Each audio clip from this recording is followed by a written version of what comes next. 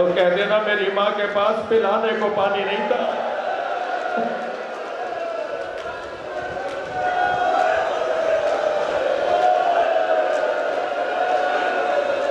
میرے ایک ہندوستان کے ساتھی، میرے ایک دوست میرے ساتھ قم میں پڑھتے تھے، وہ بیان کر رہے تھے، بنارس شہر کے رہنے والے، کہ بنارس میں روز عاشور ان کے امام بارگاہ سے تعزیے کا اور ذوالجناح علم کا جلوس نکل کر بنارس کی کربلا میں جا کے ختم ہوتا ہے۔ کہنے لگے جلوس برآمد ہوا تو ہم چند دوست اس رستے پہ چلے گئے جہاں جلوس کو جانا اور گزرنا تھا، تاکہ انتظام دیکھیں، صفائی ستھرائی دیکھیں۔ کہنے لگے ہم آگے بڑھے تو ایک چاراہے پہ ہزاروں کی تعداد میں ہندو عورتیں کھڑی تھیں۔ قریب گئے تو اور ایک چیز نظر آئی کہ ہر ایک گود میں دودھ پیتا بچہ ہے۔ کہنے لگے ہم برابر سے گزرے تو ایک عورت کی آواز آئی، بھائی مسلمان لگتے ہو؟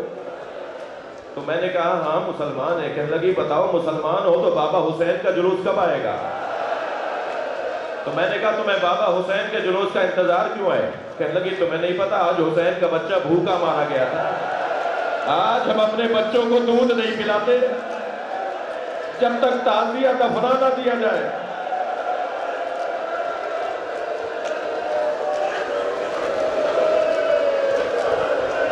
مجھے نہیں پتا کہ شام غریبہ میں پانی کہاں سے آیا، لیکن مقتل نگاروں نے لکھا ہے کہ شام غریبہ میں کھانا اور پانی آیا۔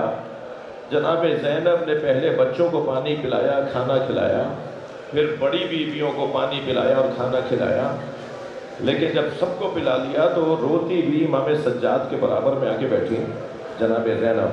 فرمایا زین العابدین بھابی رباب پانی نہیں پی رہی، بھابی رباب پانی نہیں پی رہی۔ امام سجاد برابر میں آئے، بیٹھے، اماں کھانا کھا لیجئے، پانی پی لیجئے۔ حکم امام تھا نا، معصوم کا حکم تھا۔ جناب رباب نے پانی بھی پیا، کھانا بھی کھایا۔ دودھ پیتے بچوں کی مائیں اور ان گھروں کے لوگ بھی بیٹھے ہیں جن گھروں میں دودھ پیتے بچے ہیں۔ میں اشارے میں بات کروں گا، ممبر کا ادب مانے ہیں، اللہ کرے میری بات چلی جائے۔ شام غریبہ میں جناب رباب نے پانی پیا، کھانا کھایا۔ آدھی رات گزری تو کبھی جلے ہوئے خیموں کی اس طرف جاتی ہیں، کبھی اندھیرے بیابان میں چلی جاتی ہیں، کبھی دائیں چلی جاتی ہیں، کبھی بائیں۔ جناب زینب قریب آ کر کہتی ہیں بھابی آپ مضطرب لگتی ہیں، بھابی کچھ دیر آرام کر لیں۔ تو روتے ہوئے فرمانے لگیں مجھے علی اصغر یاد آ رہا ہے، میرا بچہ بھوکا مار دیا۔